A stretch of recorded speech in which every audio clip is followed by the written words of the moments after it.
Rebecca, we're live. Hi, darling. How are you, Jesse? Good. I'm great. How are you? I'm great. Thank you. Happy to be here with you. Me too. Yeah, I'm so excited that we're back today for another episode in our Women Who Do series. We're so excited to be returning again this week to continue discussing community and careers with incredible women like Rebecca who are making an impact in the world today. Thank So, for those of you who are tuning in for the very first time this week, Women Who Do is a series that's dedicated to highlighting inspiring conversations during these absolutely historical and revolutionary times. So if this might be your first time joining us, I'm Jessie Gray Rubenstein, and I am Anne Klein's granddaughter. This series was, really created to uphold her legacy and she was such an innovator who supported women globally during these uncertain times. And I think that her message just of empowerment and strength is more critical than ever before. So this leads me to a very exciting introduction. This is Women Who Do episode number 7, and we are sitting down today with Rebecca Moses. She's an American fashion designer, an artist, and an author. So Rebecca, again, thank you so much for joining us. I know as a fellow FIT alum, I'm especially excited to be sitting down with you today. Well, it's a pleasure to be with you. And, it's really funny. My first job was at 205 West 39th Street, which was the headquarters of Anne Klein. And her design studio was right next to my office. Wow. Yeah, really crazy. See it. She was an amazing lady, a real visionary herself. She really, she was remarkable. Yeah, I wish I had the chance to, get to know her, and she's alive in my mind through all the stories from my family. But I love hearing any information about her. It's always really. She was ahead of her time. She was truly ahead of her time. She really was one of the real American designers who defined separates sportswear. Before even, and I spent most of my life in Europe designing, but American sportswear was really quite legendary. And she was really one of the great founders of American sportswear. Yeah, I mean, I was just home in New York last week, and whenever I'm back, I'm like borrowing all the pieces my mom has from her and like trying to steal them and bring them back to LA. So hopefully one of these days she lets me, take some of them. The collector pieces, yes. Exactly. So Rebecca, you and I were connecting earlier, and I am just so in love with, this series you've been working on, the Stay at Home Sisters. I think what's really interesting is this pandemic has taken a toll on our creativity for most of us. And I think a lot of people, feel a little uninspired and, down about just everything that we've been going through. But, you've been continuing to create throughout quarantine, and not just create, but you've sparked a movement and created this amazing community of women. Can you tell us a little bit more about kind of how the series came to be and what you're creating? Sure. I'm proud to share it with you. I am, perpetually working on creating. As an artist, you need to constantly have a rhythm to how you work. My rhythm is daily work. I sketch, I paint every day. It's part of my discipline. And before COVID hit, I had a lot of projects that all fell through or went into that horrible place I tend to call limbo land. Yeah. But I was there in New York City, and in my home and my studio are together, so there's no escaping what I do. And I just didn't know what to do. And I heard the ambulances outside and the fire trucks, and the sound of those sirens really put a great deal of fear in me. Yeah. Fear and I felt so helpless. I mean, when people tell you to stay home, it's first of all, we've never been told to stay home. So to be at home and not being able to help people who are in need is quite a frustrating concept for me because I'd like to help someone. But there was nothing I could do. I couldn't go to the hospital. I'm not a doctor or a nurse. And I had to figure a way that I could do something from my home that would lift people. And I just didn't know what. So finally, I started getting a rhythm to my art and, watching glued to the television, watching CNN, watching MSNBC, hearing all of this horrors that were going on. I started realizing that this was not going to be a short-term problem. And a lot of people were really freaking out. I had a lot of friends who lived alone that really didn't know what to do. I mean, they really were, smart, intelligent, educated women who were like, what do we do? And it's like, don't worry. This is what you're going to do. You're going to go to the grocery store. You're going to do this. You're going to do. And then as through this, I started just doing drawings and drawing women, women is the focus of my art, and it's empowering women and celebrating women. And I was doing creative portraiture. And then one day I was on the phone with a girlfriend of mine who has a serious government job. And she was telling me the story. I had a Zoom meeting and all of a sudden my cat started crawling up my body. And I was like, that is so hysterical. I have to, I must illustrate this. And then I said, I think I found my mission. I'm going to go on Instagram, reach out to women from all over the world to wherever they are, and tell them if they share a story with me about their stay-home experience, I will paint them. And together, we will document a monumental time. And I just got like thousands of just letters coming in. And from all over the world. I mean, from Europe, from Asia, from Africa, from South America. I mean, that's the beauty of Instagram. And people were just writing me, and I just started painting. And we are now up to 303 portraits. The first one was posted March 30th.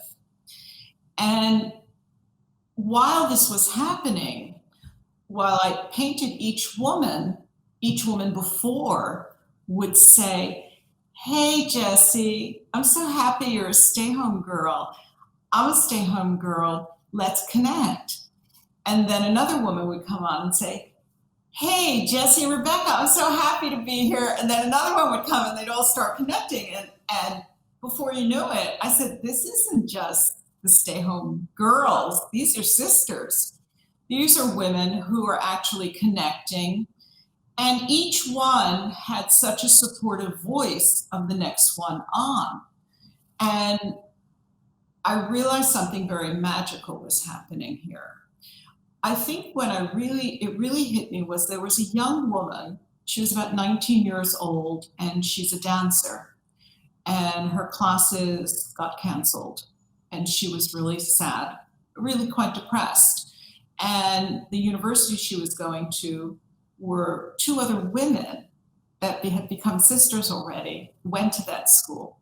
And they reached out to her and said, you're not alone. I'm going to help you get through this. Complete strangers. Complete strangers who understood what it was like now to be in uncharted territory. Whew. I mean, yeah, I was reading through some of the comments on on your photos, and it's amazing to see the engagement that's there. Like, there are so many women that are connecting and supporting each other. It's unbelievable. It is, and it shows that we have so much more in common than what we think are our differences. And many of these women, because there was no, I didn't say, okay, these were the requirements to become a stay-home sister. I didn't give any, I just said, whatever you do, wherever you are, you send me your letter and I'll paint you.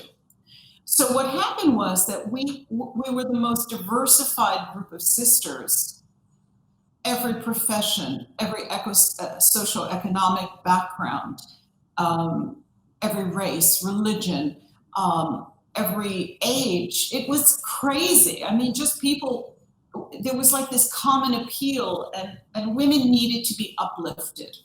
And I think that at probably when I reached about 150 girls, I think, or 175 girls, um, I decided that we needed to do more than this because these women were unique.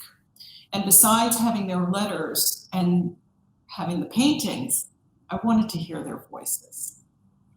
And I decided to go on IG Live with them and called it the Stay Home Sisters Live. So each woman could have a platform to share what she was going through. Maybe she was starting a business, maybe she had a business, or maybe she had an issue or something, and maybe this was a good time to share it. So I would say to the girls, whatever you want to share, this is your time. I want you to put your voice out there. And I think we've done, I think like 100 lives already with the girls. And they're great. They're fabulous. It's like when I meet them, I go, oh my God, I love you. I see you. You're fabulous. Brava, you know. It was just great. Just an amazing, it is a movement. And women still write and they say, I heard about the Same Sisters. Can I become a member? And I said, well, it's not membership. You have to share a story with us and then I'll paint you. And I haven't shut it down. I mean, I haven't stopped painting. I still have letters because I think that even if we're working or not working or working from home, I think we're still in a stay home state of mind. And I want people to know they're not alone. And I think the greatest gift any of us can receive is a friendship, a sister who, you know, we've had women who've given birth, we have people who've had miscarriages, we've had women that have lost their jobs, lost parents. Everything has happened. We have kids that have graduated but had no ceremony. So there's been a lot of emotions. Sometimes I'm in a live. One of my sisters is a woman who lost her child when she was 6 years old. And she's a remarkable woman. She's a teacher of writing. And she said to me, we were on live, and she said, I want to share my story because I think that right now we're in a time of mourning and coping. And I think it's important to share this. And I said, if you feel comfortable sharing it, we will do it. And in the middle of the conversation, it's like just like you and me sitting here, she said, Rebecca, I just love your necklace. And I was like, I love this. We could be crying. We could be sobbing about something that's so personal and so private. And yet I could just say, Jessie, that earring of yours is just so beautiful because that's how girls are. Our mind is like electrical wiring that goes in all directions, you know? Yeah. So I just thought it was a fabulous moment. And I said, you know, you can share anything. You can share something sad. You can share something inspirational, aspirational. You can share an insecurity. You can share a discovery, you know. But the act of sharing is an act of care. And I think it's also just like such an amazing release. Over the weekend, actually, I was listening to this podcast on NPR, and it was talking about this like writer's workshop for first responders and how it's just, you know, been this awesome program that's helped people everywhere kind of express what they're going through. And I think you're kind of doing the same thing as giving people this platform where they can share their experience and kind of just get off their chest that feeling of heaviness. Absolutely. I mean, it's like one of our sisters has chosen to really get her body in shape. And she had a lot of hang up about her body. And she's been on her own program and she's been doing this. And every time she posts a picture, I root her on. I said, "You're amazing. You're doing incredible. This is amazing." And she's like, "Oh, thank you. This means so much coming from you." And I said, "Honey, we're sisters. Sisters gotta keep each other's backs, protect them. You know, that's what real sisters do." Wow. So do you think, I mean, once we can all, get out of the house safely, are there any plans to like meet up with the sisters? I'm Totally, totally. conference like that I want to go to. We have so many things. First of all, you can imagine what the impact of over 300 illustrations of 300 amazing women looks like. It's mind-boggling.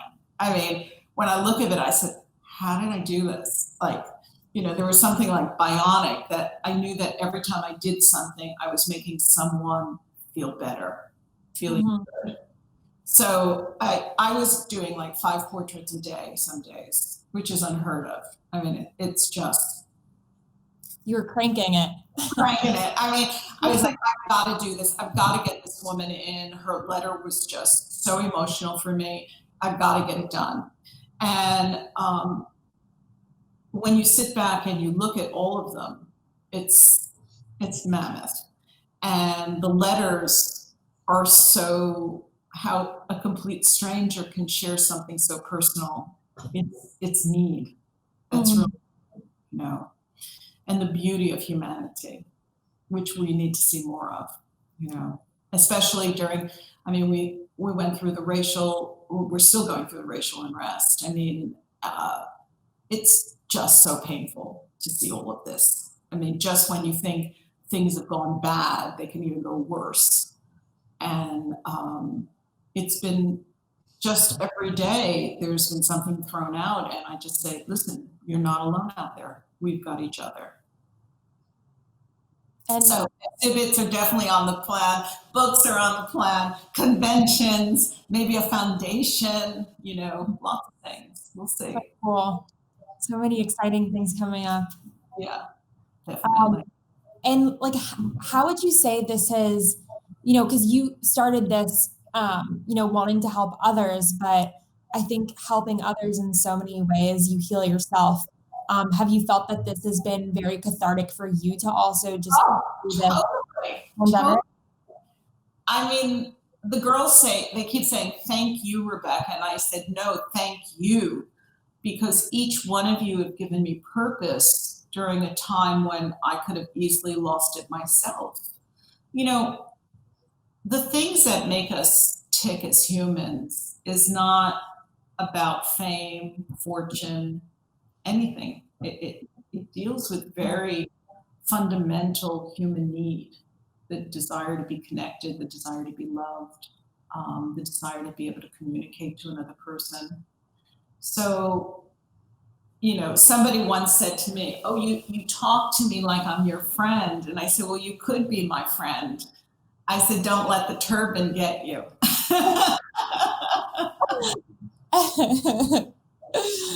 Oh, that's awesome. Um, well, I definitely want to send in my story. I hope that I can Yeah, be totally. Oh, yeah, you gotta become a stay home sister. I love it. I love it. I love it. Yeah, I read through, I mean, it's just awesome to see like those captions um, that you've shared and just these really emotional stories people have just so willingly reached out and shared. It's Yeah. incredible. It is. It is. But these are incredible times. And I think that with all the frustration and the sadness, I think good things can come from these times. I'm an optimist. I believe that, I've had great loss in my life, and I know that we don't understand why bad things happen when they happen. But afterwards, I know it sounds corny, but it does make you stronger, and it makes you realize and reevaluate the things that are really, truly important in your life. I think a lot of people have had a lot of self discovery through this. Mhm. Uh, a lot of silver linings have been found. Um, I think that the values have been reevaluated. Um, you know, this doesn't, it doesn't, this COVID has not been something selective of financial status or age or any of it. So we really have been put to the test, and I hope people remember it. I remember in the beginning where people said, "Oh, I'm so bored, I have to get out of the house," and I just said, people don't realize this is like a war. Yeah. And during World War II, when people had to hide and be put in attics with 10 people in a space that was really suitable for one person, and I'd have to stay there for 6 months, maybe a year, maybe more, then you start realizing, God, have I been spoiled? And you have to really start understanding that you got to reevaluate. Mhm. Just the saying, like, it's the small things has never resonated more. No, totally, Yeah. totally.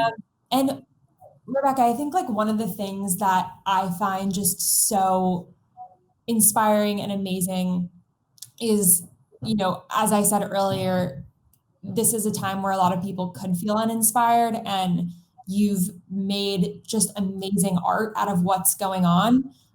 So for any, artists or designers or any creative out there, watching today, what's some advice that you would give to them to kind of stay motivated, stay inspired, through these times? My advice, I've had such an incredibly colorful, dynamic career. I have had early success when I was quite young. I've had failure.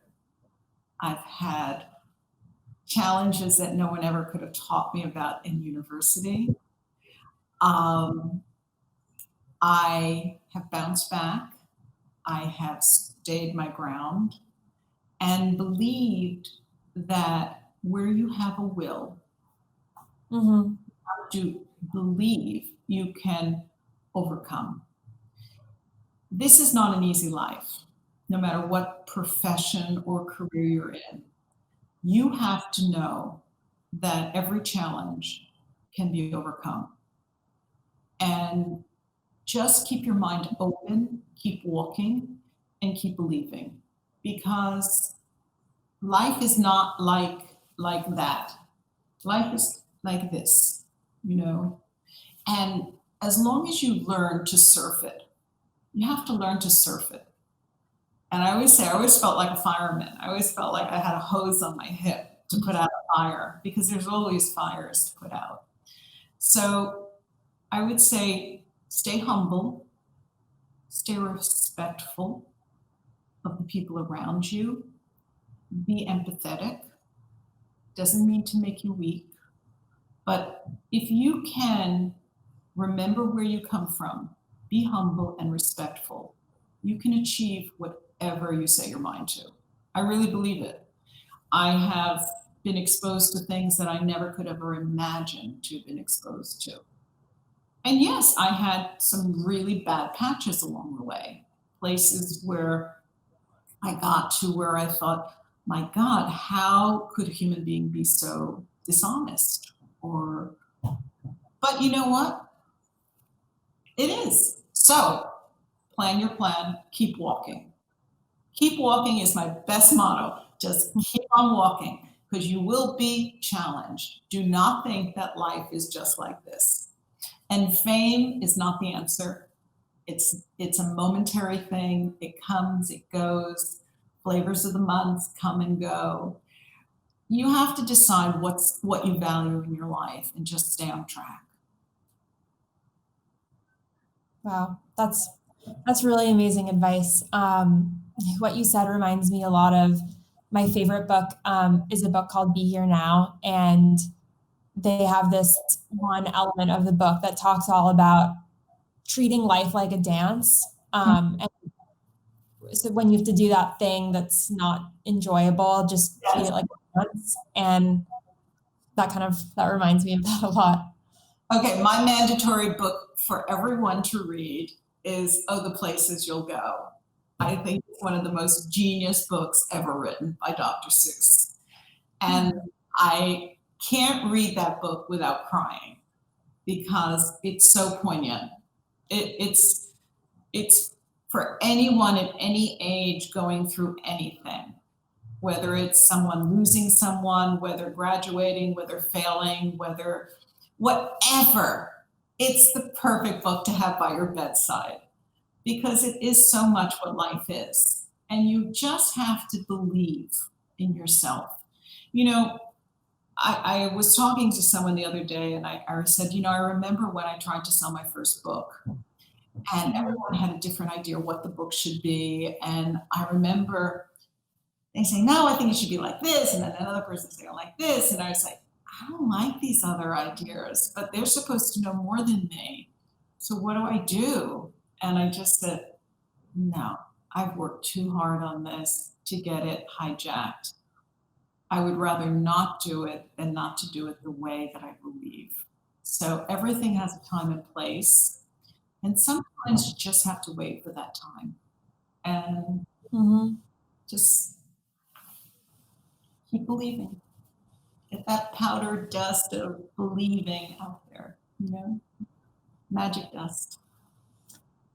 Stick to your guns. I love that. So I have a question. Hold on one sec right here. Someone sent this in. I'm just pulling it up. Okay. And we asked our fans to, here we are, to write in on any questions they had. Okay. And this was actually one that I had wanted to ask you today and we didn't get to, so excited to hear your response. So Carlene asked, what sparked your passion for fashion initially, and just made you, get started in the industry in the first place? I would say that watching old movies was the real thing that got me started. My mother and my sister and I, we would watch old movies at home. And I just loved the glamour of Hollywood and the beautiful clothes that were created that became just, library cards in my brain. And I decided when I was around 14 that that's what I wanted to do. I wanted to create clothes. And I skipped a year in high school, applied to RISD, Rhode Island School of Design, Parsons, and FIT. And I got accepted to all three, very proudly. I was only 16. And at the time, I was going to go to RISD because RISD was like the Harvard of design schools in those days. And then something personal happened in my life, and I decided to stay in New York, and I decided to go to FIT. And it was probably the best decision I ever made. Not that RISD wasn't a great school, but I think the FIT was the perfect fit for me. I was anxious. I wanted to get my technique down. I wanted to work as soon as possible. I was not the ultimate. I didn't see myself as staying in school for 4 years.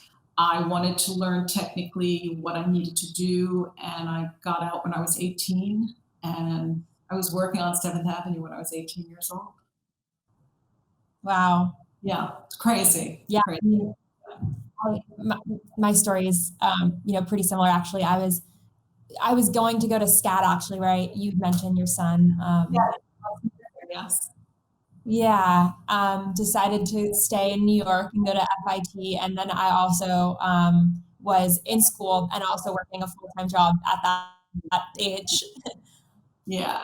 It's like you got that itch, for me, I got my first job when I was 14. I used to come, I lived in New Jersey, and I used to take the bus, Port Authority, come into New York, and I used to hand paint t-shirts for this very cool lady who had this hand painted t-shirt business. And she used to sell for like Maxwell's in California and all these cool shops. And I used to go there and do the work and then go home. And I was so proud to work. And,